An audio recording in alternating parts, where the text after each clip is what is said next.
سيدنا وحبيبنا ومولانا محمدا عبده ورسوله صلى الله تعالى عليه وعلى آله وصحبه وبارك وسلم تسليما كثيرا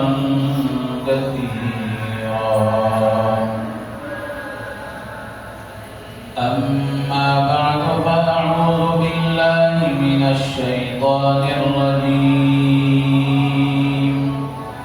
بسم الله الرحمن الرحيم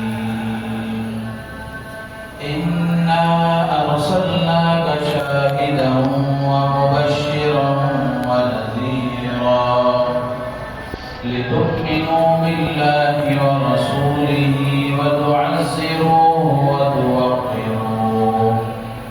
وتوقروه وتسبحوه بكرة وأصيلا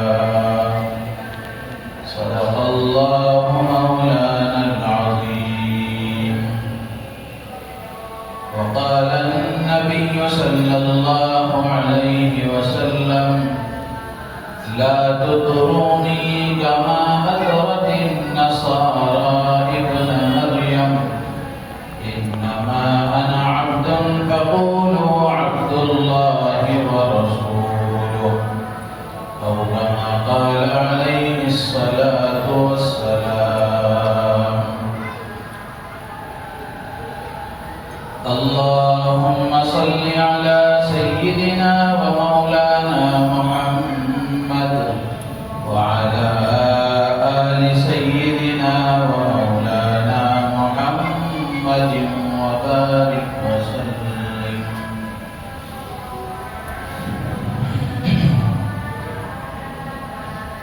ہر قسم کی حمد و ثنا، ہر قسم کی بڑائی کبریائی، بادشاہی شہنشاہی، تنہائی یکتائی اس اللہ وحدہ لا شریک لہ کے لیے سزاوار ہے جس نے ہم تمام کو اپنے کرم سے اپنے گھر میں جمع ہو کر دین کی بات کہنے اور سننے کی توفیق عطا فرمائی. کروڑوں درود و سلام نازل ہوں سرکار دو عالم فخر بنی آدم تاجدار مدینہ احمد مجتبی محمد مصطفیٰ صلی اللہ علیہ وسلم کی ذات عالی پر جن کے صدقے میں اللہ نے کائنات کو وجود بخشا ہے. رحمت اور بخشش کی دعا ہے آپ کی آل پر، آپ کے اصحاب پر، تابعین و تبع تابعین، ائمہ مجتہدین پر اور قیامت تک آنے والے آپ کے متبعین پر.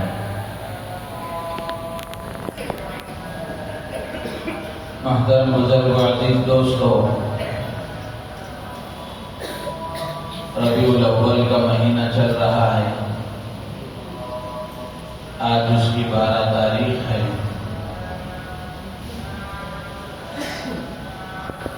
یہ ربیع الاول کا مہینہ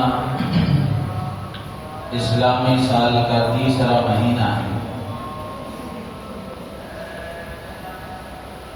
اس مہینے کے نام میں 2 لفظ ہیں.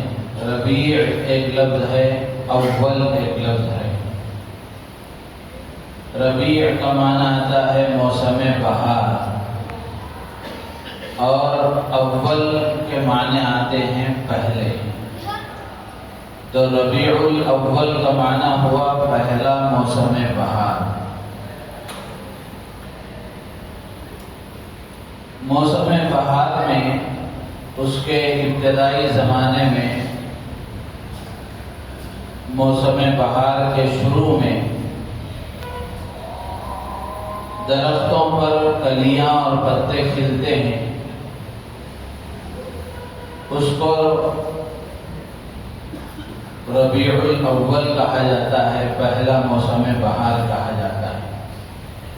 اور پھر موسم بہار کا ایک زمانہ وہ ہوتا ہے جس میں درختوں پر پھل پک جاتے ہیں، اس کو ربیع الثانی کہا جاتا ہے، دوسرا موسم بہار۔ تو اس مہینے کے نام کی مناسبت سے ظاہری موسم بہار کے اعتبار سے تو موسم بہار وہ ہے جس میں درختوں پر پتے آتے ہیں، کلیاں کھلتی ہیں، اور پھر اس کے اختتام اور آخر میں درختوں پر پھل پک جاتے ہیں۔ لیکن اس مہینے کو ایسی خصوصیت حاصل ہے کہ اس میں امام الانبیاء رحمت للعالمین، امام الانبیاء والمرسلین، ہم سب کے محسن آقا حضرت محمد رسول اللہ صلی اللہ تعالی علیہ وسلم کی ولادت کا سعادت ہوئی۔ آپ دنیا میں تشریف لائے تو آپ کی تشریف آوری سے پوری انسانیت کے اندر ایک بہار آ گئی۔ تو اس لیے اس مہینے کو خصوصیت حاصل ہے اللہ کے نبی علیہ السلام کے ساتھ۔ اور ایک بات یاد رکھنے کی یہ ہے کہ اللہ کے نبی علیہ السلام ربیع الاول کے مہینے میں پیدا ہوئے اور دن پیر کا تھا۔ تاریخ کے بارے میں اختلاف ہے، کسی نے 9 ربیع الاول کہا، کسی نے 12 ربیع الاول کہا، اور کسی نے اور بھی اقوال کتابوں میں لکھے ہوئے ہیں، لیکن مہینہ تو طے ہے، دن بھی طے ہے کہ آپ پیر کے دن پیدا ہوئے، ربیع الاول کے مہینے میں پیدا ہوئے۔ تو سوال یہ پیدا ہوتا ہے کہ اللہ کے نبی علیہ السلام نے اپنی زندگی میں اپنی پیدائش کے دن میں کیا عمل فرمایا؟ اپنی پیدائش کے دن میں آپ کا کیا معمول تھا؟ آپ کیا کیا کرتے تھے؟ کتابوں میں لکھا ہے، حدیث کی کتابوں میں آتا ہے، اللہ کے نبی علیہ السلام نے اپنی پیدائش کی تاریخ کا ذکر نہیں فرمایا، بلکہ آپ نے اپنی پیدائش کے دن کا تذکرہ فرمایا کہ میں پیر کے دن پیدا ہوا۔ تاریخ آپ نے نہیں بتائی، اس میں کیا حکمتیں ہیں اللہ بہتر جانتا ہے۔ دن البتہ طے ہے، اور اللہ کے نبی علیہ السلام نے بھی خود فرمایا۔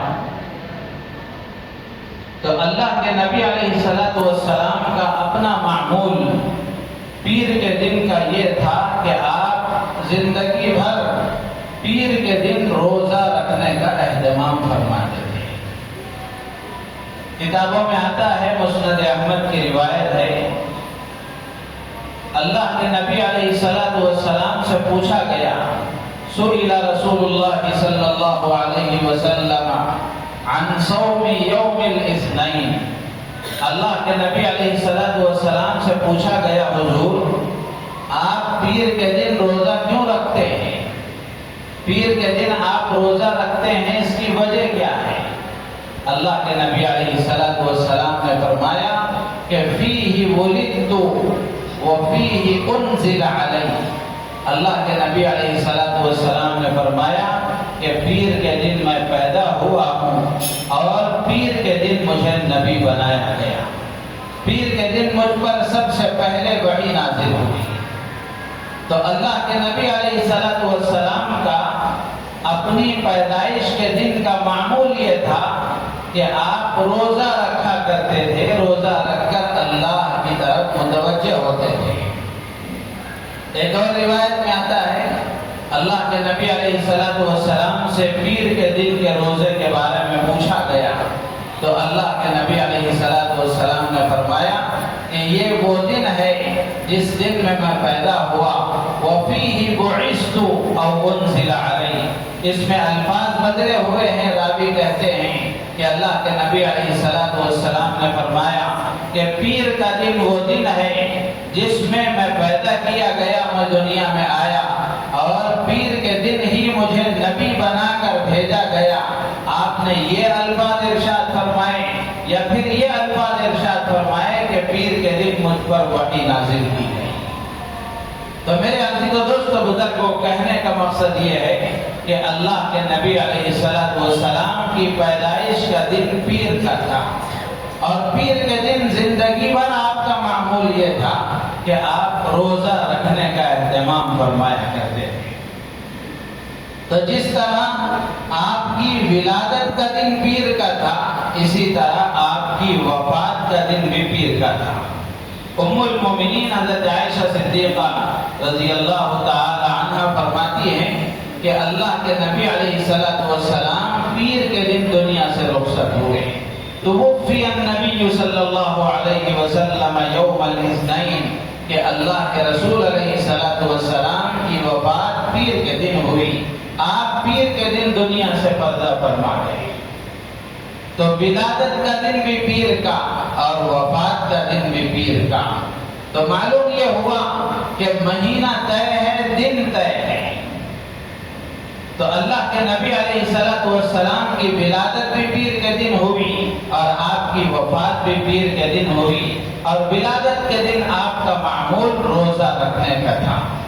تو اللہ کے نبی علیہ السلام نے اپنی ولادت کے دن روزہ رکھ کر کے قیامت تک آنے والے انسانوں کو یہ پیغام دیا کہ ہمیں اپنی دنیا میں آنے کے مقصد کو سامنے رکھ کر زندگی گزارنی چاہیے۔ اللہ تبارک و تعالی نے ہمیں دنیا میں بھیجا ہے، دنیا میں پیدا فرمایا ہے، اور یہ دنیا کی مختصر سی زندگی اللہ نے ہمیں دی ہے۔ تو یہ کیوں دی ہے؟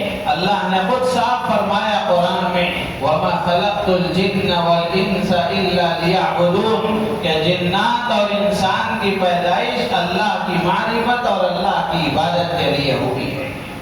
تو ہمارے دنیا میں آنے کا مقصد اللہ کو پہچاننا، اللہ کو جاننا، اللہ کو ماننا، اور اللہ کی مان کر زندگی گزارنا، اور اسی کے ساتھ اسی حال میں دنیا سے رخصت ہونا۔ تو اللہ کے نبی علیہ السلام نے روزہ رکھ کر کے اپنی پیدائش کے دن اپنے ماننے والوں کو، اپنے عاشقوں کو، اپنے ساتھ محبت کرنے والوں کو، قیامت تک آنے والے انسانوں کو آپ نے یہ پیغام دیا کہ آدمی کو پیدائش کے مقصد کو سامنے رکھ کر زندگی گزارنی چاہیے۔ کسی بھی لمحے اور کسی بھی موقع پر آدمی کو اپنی پیدائش کے مقصد سے غافل نہیں ہونا چاہیے۔ اس لیے اللہ کے نبی علیہ السلام نے آپ کا یہ معمول زندگی کے آخری لمحات تک تھا کہ آپ پیر کے دن روزہ رکھنے کا اہتمام فرماتے تھے۔ اسی طرح کتابوں میں لکھا ہے کہ اللہ کے نبی علیہ السلام کی ولادت کا دن پیر کا تھا۔ تو یہ پیر کے دن ہی آپ کیوں پیدا ہوئے؟ منگل کو ہو سکتے تھے، بدھ کے دن ہو سکتی تھی آپ کی ولادت، جمعرات کو آپ کی پیدائش ہو سکتی تھی۔ اللہ تبارک و تعالی نے پیر کے دن ہی آپ کو دنیا میں کیوں بھیجا؟ پیر کے دن ہی آپ کی ولادت کیوں ہوئی؟ اللہ تعالیٰ کی جو حکمت رہی ہوگی وہ ہوگی، اللہ بہتر جانتا ہے، لیکن بعض اہل علم نے اس کی حکمتیں لکھی ہیں۔ اللہ تعالیٰ جزائے خیر دے علماء کرام کو کہ بڑی باریک باریک چیزیں انہوں نے لکھی ہیں۔ ضرورت اس بات کی ہے کہ ہم مسلمان کچھ پڑھنے کا مزاج بنائیں، کچھ سیکھنے کا مزاج بنائیں، کچھ معلوم کرنے کا مزاج بنائیں۔ کتنے افسوس کی بات ہے کہ آج مسلمان اپنے نبی سے محبت کا دعویٰ تو کرتا ہے، لیکن نبی کی زندگی پر کوئی ایک کتاب پڑھنے کے لیے تیار نہیں، نبی کی زندگی کو معلوم کرنے کے لیے تیار نہیں، نبی کی عبادتوں کو، نبی کے معاملات کو، نبی کے اخلاق کو، نبی کے دن و رات کو، اور نبی کی معاشرتی زندگی کو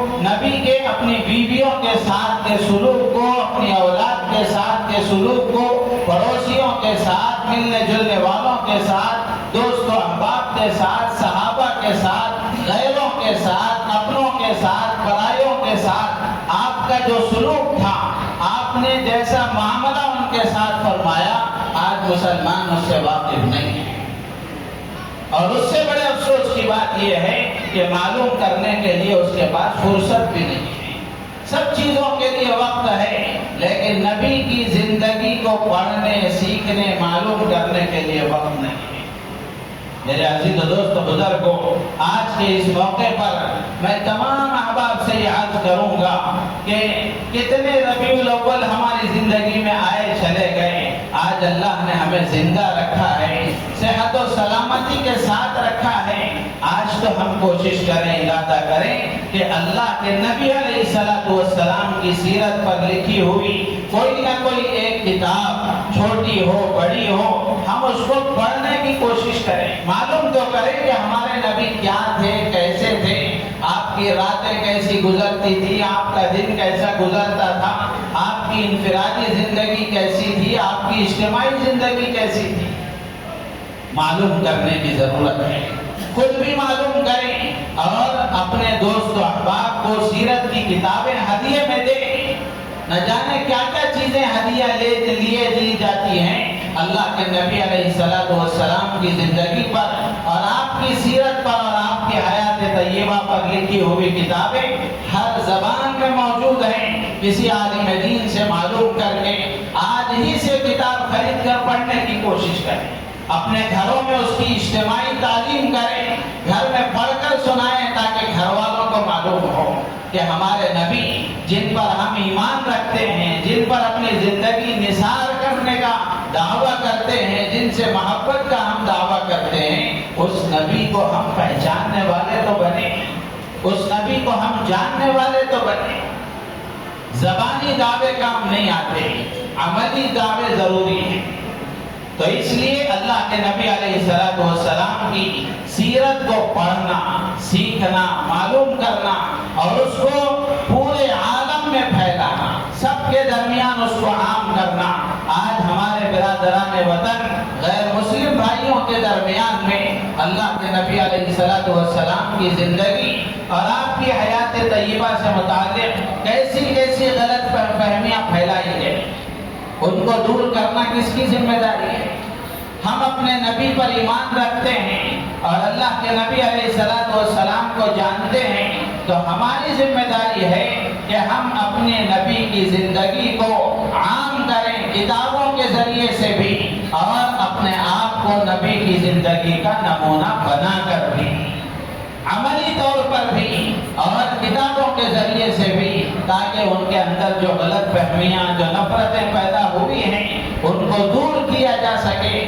ہر آدمی کی ذمہ داری ہے، آدمی یہ سوچ کر نہ بیٹھ جائے کہ اتنا بڑا کام میں تنہا کیا کر سکوں گا۔ نفرت کا تو بازار عروج پر ہے، نفرت تو بہت زیادہ بڑھ چکی ہے، اب میں کچھ کرنا چاہوں تو کیا کر سکوں گا۔ آدمی کو اپنے ذمے کا کام کرنا چاہیے۔ اگر ہر آدمی اپنے ذمے کا کام کرے گا، اللہ تبارک و تعالی اپنی قدرت سے اس کو چلائیں گے، اپنی قدرت سے اللہ حالات تبدیل فرمائیں گے۔ تو اس لیے میرے عزیز و دوست بزرگوں، اپنے جو غیر مسلم برادران وطن ہمارے ساتھ پڑوسی کے ہونے کے اعتبار سے، کاروبار میں شریک ہونے کے اعتبار سے، بازار میں ہمارے پڑوس ہونے کے اعتبار سے، ملنے جلنے والے ہونے کے اعتبار سے، جس طرح بھی ہمارے ساتھ ان کا تعلق ہے، اس موقع پر سیرت کی کوئی نہ کوئی کتاب ان کو ہدیہ دیں اور بتائیں کہ یہ ہمارے نبی کی زندگی پر لکھی ہوئی کتاب ہے، آپ اس کو پڑھیے، مطالعہ کیجیے، خود بھی پڑھیں، اپنے گھر میں اس کی تعلیم کریں، اپنے بچوں کو بتائیں کہ ہمارے نبی کیسے تھے۔ تو الغرض میں یہ بات عرض کر رہا تھا کہ اللہ کے نبی علیہ السلام کو اللہ نے پیر کے دن کیوں پیدا فرمایا، آپ کی ولادت پیر کے دن ہی کیوں ہوئی؟ تو بعض اہل علم نے لکھا ہے، بڑی پیاری بات لکھی ہے، حدیث کی کتابوں میں موجود ہے کہ اللہ تبارک و تعالی نے پیر کے دن درخت کو پیدا فرمایا، جھاڑ درختوں کو اللہ تعالیٰ نے پیر کے دن پیدا فرمایا۔ پوری کائنات اللہ نے 6 دن میں بنائی کا تذکرہ ہے کہ کس دن میں کیا بنایا گیا، اس کی وضاحتیں بھی موجود ہیں۔ تو حدیث میں ہے کہ پیر کے دن اللہ تبارک و تعالیٰ نے درخت کو پیدا فرمایا۔ تو درخت اور درخت سے حاصل ہونے والے پھل اور اس سے حاصل ہونے والے میوے، یہ انسان کی جسمانی طاقت اور جسمانی قوت، جسمانی راحت اور جسمانی حیات کا ذریعہ ہے۔ درختوں سے پیدا ہونے والے پھل، درختوں سے پیدا ہونے والے میوے، یہ انسان کی جسمانی غذا اور دوا کا ذریعہ ہے۔ تو اللہ تبارک و تعالیٰ نے پیر کے دن نبی پاک صلی اللہ تعالی علیہ وسلم کو بھی پیدا فرمایا، اور آپ علیہ السلام کی ذات بابرکات اور آپ کی ہدایات اور آپ کی تعلیمات انسان کی روح کی طاقت و قوت اور انسان کی روح کی راحت اور حیات کا ذریعہ ہے۔ تو جس طرح اللہ تبارک و تعالیٰ نے پیر کے دن درختوں کے ذریعے سے درخت کو پیدا فرما کر کے درخت کے ذریعے سے اللہ تعالیٰ نے انسان کی جسمانی غذاؤں اور دواؤں کا انتظام فرمایا، اسی طرح پیر کے دن اللہ کے نبی علیہ السلام کو پیدا فرما کر کے پیر کے دن آپ کی ولادت کر کے اللہ تبارک و تعالیٰ نے انسانوں کی روح کی غذاؤں اور دواؤں کا بھی انتظام فرمایا۔ تو پیر کے دن کے ساتھ انسان کی جسمانی غذاؤں کا بھی تعلق قائم کر دیا گیا، اور پیر کے دن کے ساتھ انسان کی روحانی غذاؤں اور دواؤں کا بھی تعلق قائم کر دیا گیا۔ آپ کی تعلیمات اور آپ کی ہدایات یہ انسان کی روح کی ہدایت کا اور ان کی طاقت و قوت کا اور انسان کی روح کی راحت اور حیات کا ذریعہ ہے۔ تو اس لیے اور بھی بہت ساری حکمتیں لکھی ہوئی ہیں، لیکن یہ جو حکمت ہے آدمی وجد میں آ جاتا ہے کہ کیسی کیسی باتیں حضرات علماء کرام نے لکھی ہیں۔ تو اللہ کے نبی علیہ السلام کی ولادت پیر کے دن ہوئی، اور آپ کی وفات بھی پیر کے دن ہوئی، اور آپ پر سب سے پہلے وحی جو نازل ہوئی اور آپ کو جو نبی بنایا گیا وہ بھی پیر کا دن ہی تھا۔ تو اللہ کے نبی علیہ السلام نے خود بھی اپنی پیدائش کے دن کا تذکرہ فرمایا، اور پیدائش کے دن ہی آپ نے روزہ رکھنے کا اہتمام فرمایا۔ تاریخ کا آپ نے بھی تذکرہ نہیں فرمایا، اور سیرت کی کتابوں میں اللہ کے نبی علیہ السلام کی پیدائش کی تاریخ کے دن کوئی خصوصی عمل کرنے کا صحابہ کے زمانے میں، تابعین و تبع تابعین کے زمانے میں کوئی معمول اور رواج نہیں تھا۔ تو میرے عزیز و دوست بزرگوں، اللہ کے نبی علیہ السلام کی پیدائش اور آپ کا اللہ تبارک و تعالیٰ کی طرف سے انسانوں کے درمیان میں بھیجا جانا، یہ انسانوں پر اللہ کی بہت بڑی نعمت ہے۔ اللہ کے نبی علیہ السلام پوری انسانیت کے لیے بڑی رحمت اور نعمت ہے، اور اللہ کے نبی علیہ السلام کو اللہ نے اور سارے انبیاء کرام علیہ السلام کو اللہ نے دنیا میں کیوں بھیجا ہے؟ قرآن میں اللہ تبارک و تعالیٰ نے فرمایا وَمَا أَرْسَلْنَا بِالرَّسُولٍ إِلَّا لِيُطَاعَ بِإِذْنِ اللَّهِ، کہ نبی کو جو بھیجا جاتا ہے وہ اس لیے تاکہ ان کی بات مانی جائے، ان کی ہدایات پر عمل کیا جائے، ان کی بتائی ہوئی تعلیمات کے مطابق زندگی گزاری جائے۔ تو نبی کے بھیجے جانے کا مقصد یہ ہے کہ ان کے مشن کو اپنایا جائے، ان کے مشن کو اپنایا جائے، نہ کہ صرف ان پر جشن بنا کر چھوڑ دیا جائے کہ جشن منا لیا جائے، پھر اس کے بعد مشن کا کوئی تذکرہ نہیں اور زندگی میں اس مشن کو اختیار کرنے کا کوئی خیال نہیں۔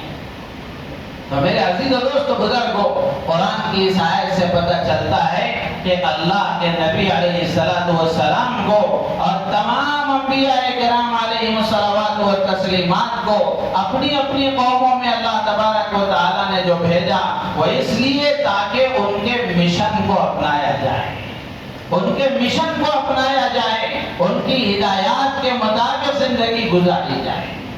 تو علماء نے تفصیل کے ساتھ لکھا ہے کہ اتنے عظیم الشان پیغمبر اور اتنے فقیر المثال پیغمبر، اتنی بلندیوں کے حامل پیغمبر اور تاجدار مدینہ حضرت محمد رسول اللہ صلی اللہ تعالی علیہ وسلم کو اللہ تعالیٰ نے ہمارے لیے بھیجا ہے اور ہمیں ان کی امت میں پیدا فرمایا ہے، تو امت پر ان کا کیا حق بنتا ہے، امت پر آپ کے کیا حقوق ہیں؟ علماء نے اس کو تفصیل کے ساتھ لکھا ہے۔ تفصیل کا موقع نہیں ہے، مختصر میں عرض کر کے اپنی بات کو ختم کروں گا۔ یہ دنیا جو اللہ تبارک و تعالیٰ نے بنائی ہے، یہ دنیا حقوق کے ادا کرنے کی جگہ ہے، حقوق کے ادا کرنے کی جگہ ہے۔ آپ دیکھ لیں، جو آدمی جس حالت میں، جس شعبے میں زندگی گزار رہا ہے، اس پر اللہ تبارک و تعالیٰ کی طرف سے حقوق لازم کیے گئے۔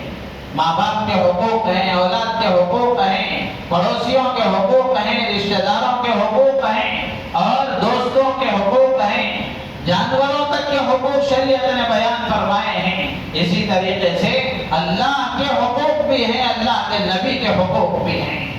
تو دنیا حقوق کی ادائیگی کی جگہ ہے۔ اگر ہم اپنے نبی کے حقوق ادا کریں گے تو پھر ہم اللہ کے نبی علیہ السلام کے ساتھ سچی محبت کرنے والے قرار پائیں گے۔ اگر ہم نے حق کو ادا نہ کیا اور آپ کے حقوق کی ادائیگی کی فکر نہیں کی تو نہ دنیا میں اس کا کوئی خیال آئے گا، نہ دنیا میں اس کا کوئی اعتبار ہے۔ ظاہر سی بات ہے کہ دنیا میں حقوق کو دبانے والے کا کوئی اعتبار نہیں ہوتا۔ حقوق کو دبانے والا، حقوق کو پامال کرنے والا نہ دنیا والوں کی نگاہ میں اچھی نگاہ سے دیکھا جاتا ہے، نہ اللہ کے ہاں اس کا کوئی مقام ہے۔ تو اس لیے اپنے نبی کے حقوق کو معلوم کر کے ان حقوق کی ادائیگی کی فکر کرنا ہم سب کی ذمہ داری ہے۔ علماء نے لکھا ہے سب سے پہلا حق یہ ہے کہ اللہ کے نبی علیہ السلام کو اللہ کا بندہ اور اللہ کی طرف سے بھیجا ہوا سچا پیغمبر مانا جائے۔ اسی کو کہتے ہیں ایمان بالرسول۔ جس طرح اللہ پر ایمان لانا ضروری ہے، اسی طریقے سے آدمی کے صحیح ایمان کے اعتبار کے لیے نبی پر ایمان لانا ضروری ہے۔ نبی پر ایمان لانے کا مطلب یہ ہے کہ آپ کو اللہ کا بندہ تسلیم کیا جائے اور آپ کو اللہ کی طرف سے بھیجا ہوا سچا پیغمبر مانا جائے۔ اس کے ساتھ ساتھ یہ بھی ضروری ہے کہ آپ کو اللہ کی طرف سے بھیجا ہوا آخری پیغمبر مانا جائے۔ صرف پیغمبر ماننا کافی نہیں ہے، آپ کو آخری پیغمبر ماننا ضروری ہے۔ اسی کو ختم نبوت کا عقیدہ کہتے ہیں کہ آدمی آپ کو صرف نبی تو مانتا ہے، آخری نبی نہیں مانتا تو وہ بھی مسلمان نہیں ہے، اس کا بھی ایمان کا اعتبار نہیں ہے، اس کے بھی اسلام کا اعتبار نہیں ہے۔ کہ آپ کو اللہ کی طرف سے بھیجا ہوا سچا پیغمبر مانے اور آپ کو اللہ کی طرف سے بھیجا ہوا آخری پیغمبر مانے کہ آپ کے بعد اب کوئی کسی طرح کا کوئی نبی آنے والا نہیں ہے۔ قیامت کے قریب حضرت عیسیٰ علیہ السلام آئیں گے، وہ بھی نبی بن کر نہیں آئیں گے، اللہ کے نبی کے امتی بن کر آئیں گے۔ تو اس لیے اللہ کے نبی علیہ السلام پر ایمان لانا۔ سورہ فتح میں اللہ تبارک و تعالیٰ نے نبی کے حقوق بیان فرمائے۔ اللہ تعالیٰ فرماتے ہیں اِنَّا أَرْسَلْنَاكَ شَاهِدًا وَمُبَشِّرًا وَنَذِيرًا، کہ ہم نے آپ کو گواہ بنا کر، خوشخبری دینے والا اور ڈرانے والا بنا کر ہم نے آپ کو بھیجا۔ کیوں بھیجا؟ لِتُؤْمِنُوا بِاللَّهِ وَرَسُولِهِ، تاکہ لوگ اللہ پر ایمان لائیں اور اس کے پیغمبر پر ایمان لائیں۔ تو آپ کی ذات پر ایمان لانا، آپ کی ذات کو صحیح سمجھنا، آپ کی ذات کو برحق سمجھنا اور آپ کی بات کو صحیح سمجھنا دونوں ضروری ہیں۔ تو اللہ کے نبی پر ایمان لانا، آپ کو اللہ کا بندہ سمجھنا اور آپ کو اللہ کا پیغمبر سمجھنا۔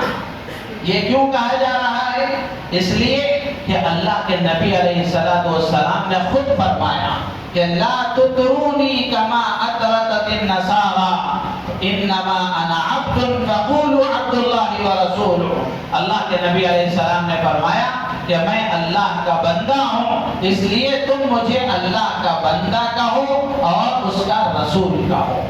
اللہ کے نبی نے خود اس کی تعلیم دی ہے اور قرآن میں بے شمار جگہوں پر اللہ نے فرمایا سبحان الذی اسری بعبدہ لیلا من المسجد الحرام، پاک ہے وہ ذات جس نے اپنے بندے کو راتوں رات آسمانوں کا سفر کرایا۔ تو قرآن میں اپنے نبی کو خود اللہ نے اپنا بندہ کہا ہے۔ تو اس لیے آپ کے ماننے والوں کی ذمہ داری یہ ہے کہ آپ کو اللہ کا بندہ مانا جائے اور آپ کو اللہ کا سچا پیغمبر تسلیم کیا جائے اور آپ کو اللہ کا آخری پیغمبر مانا جائے۔ دوسرا حق یہ ہے کہ آپ کی عزت، آپ کا احترام، آپ کی عظمت ہمارے دلوں میں ہو۔ اللہ کے نبی علیہ السلام کا ادب، آپ کی عظمت اور آپ کا احترام ہمارے دل میں ہو، یہ آپ کا حق ہے۔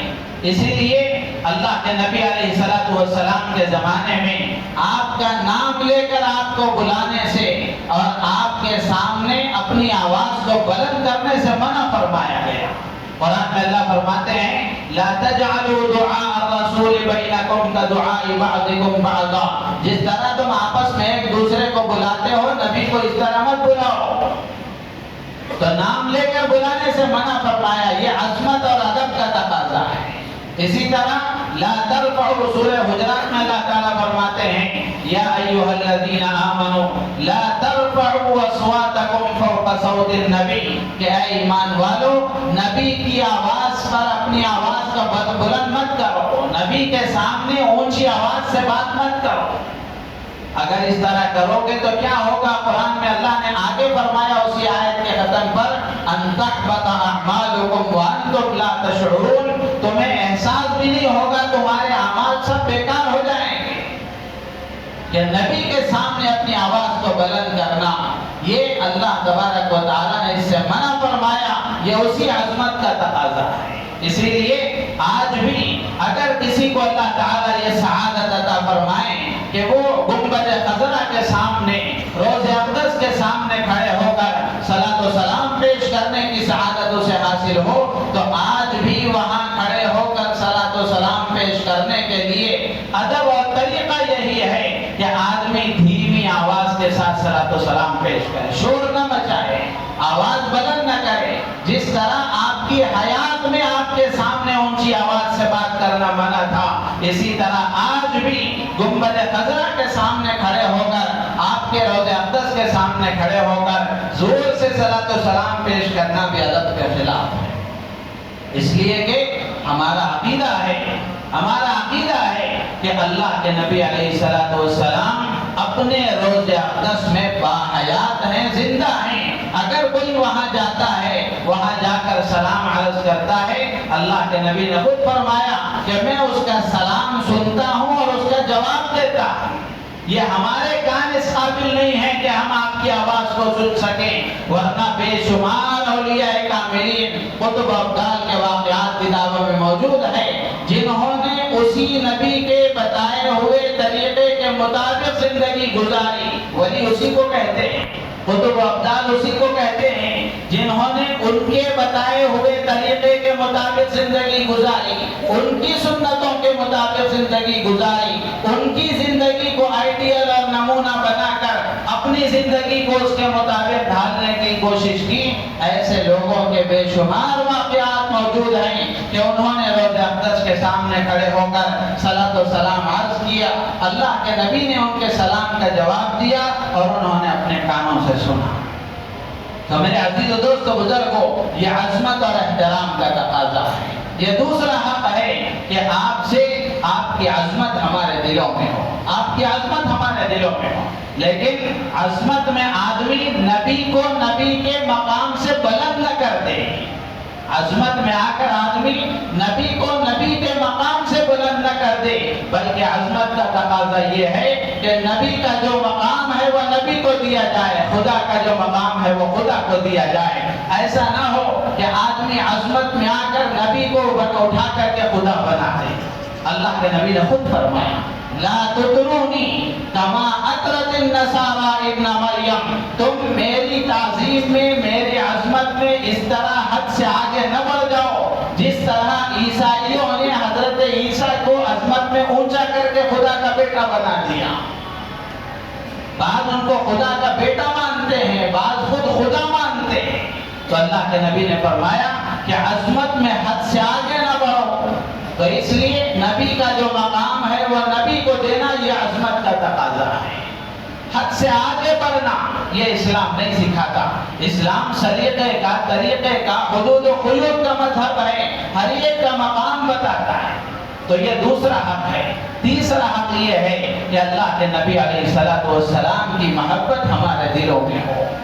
اللہ کے نبی کی محبت سب سے زیادہ، اولاد سے زیادہ، ماں باپ سے زیادہ، دوست و احباب سے زیادہ، بیوی بچوں سے زیادہ، تمام مخلوق اور ساری کائنات سے زیادہ ایک مسلمان کے دل میں اللہ کے نبی کی محبت ہونی چاہیے۔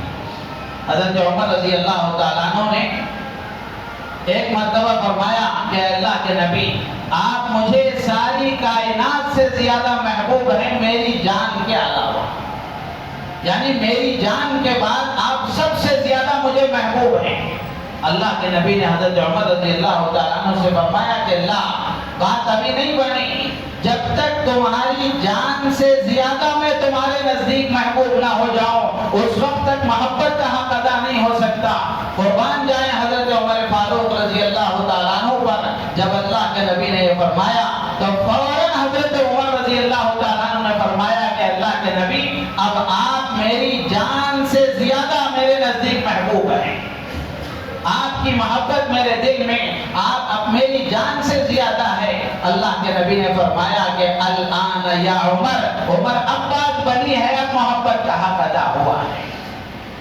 ایک روایت میں اللہ کے نبی نے فرمایا لا یؤمن احدکم حتی یکون ہواہ تبعا لما جئت بہ۔ اللہ کے نبی فرماتے ہیں کہ تم میں سے کوئی اس وقت تک ایمان والا ہو نہیں سکتا، اس کے ایمان کا اعتبار نہیں، اس کے ایمان کے کمال کا اعتبار نہیں، اس کا ایمان کامل نہیں ہو سکتا جب تک کہ اس کی خواہشات سے زیادہ میں اس کے نزدیک محبوب نہ ہو جاؤں۔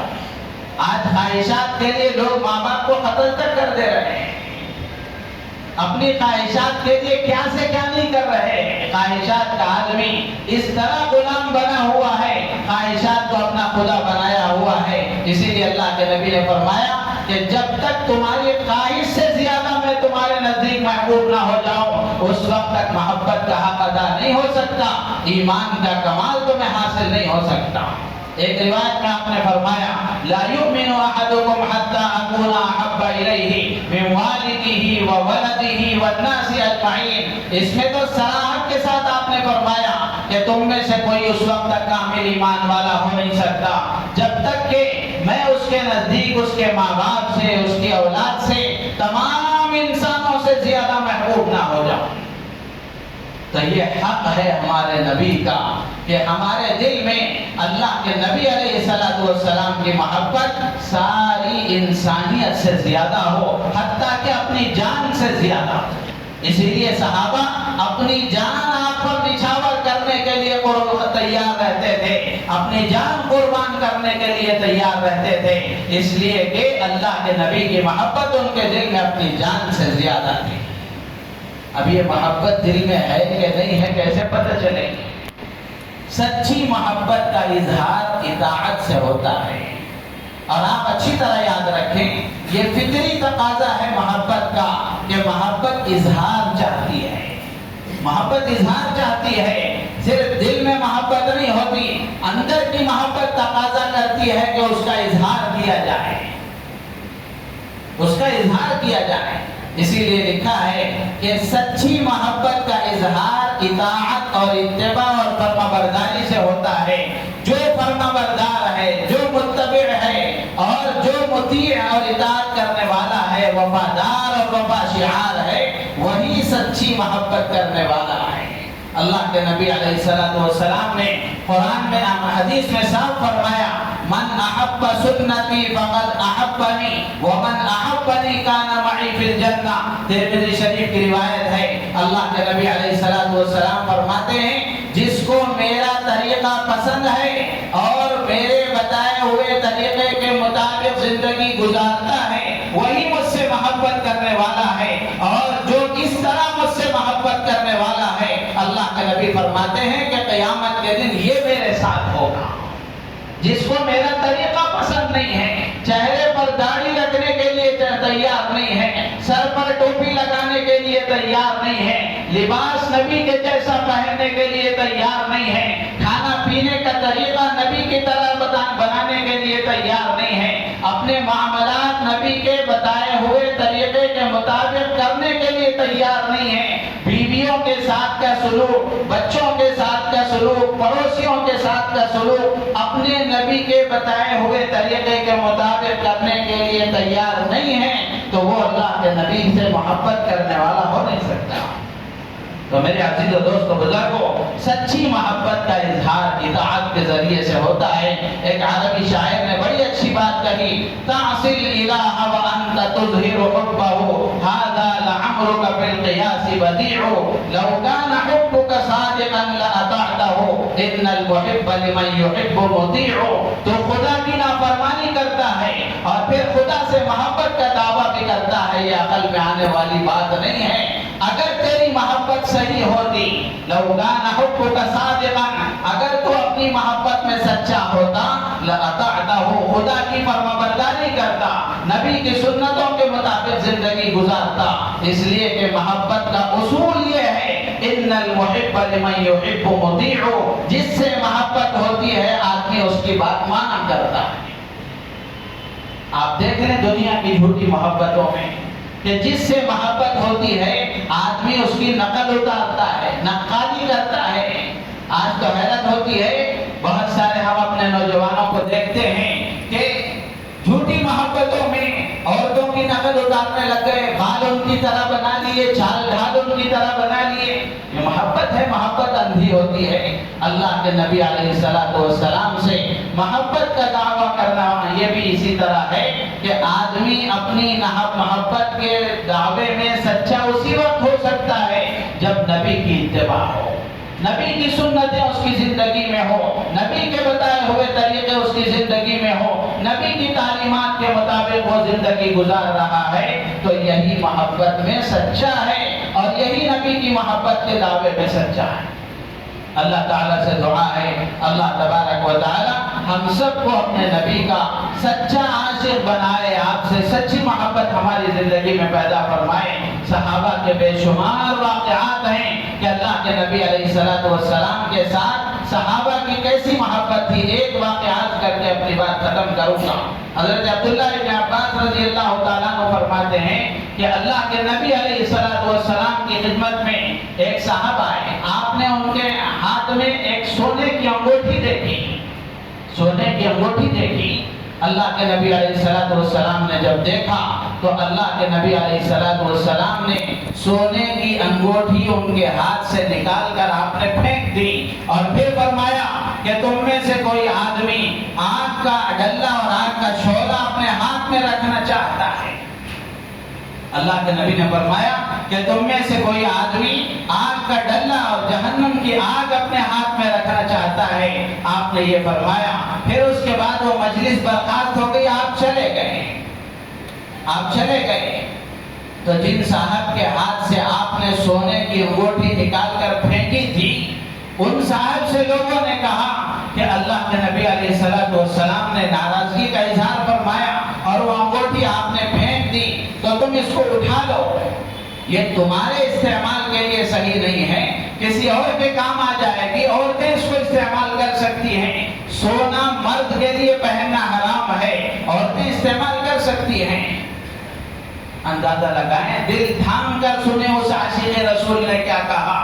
صحابی کہنے لگے، واللہ لا آخذہ وقد طرحہ رسول اللہ صلی اللہ علیہ وسلم، قسم کھا کر فرمایا انہوں نے کہ میں اللہ کی قسم کھا کر کہتا ہوں، جس کو نبی نے میرے ہاتھ سے نکال کر پھینک دیا، پھر آپ کا امتی اس کو ہاتھ نہیں لگا سکتا، وہ میرے کسی کام کے نہیں ہیں۔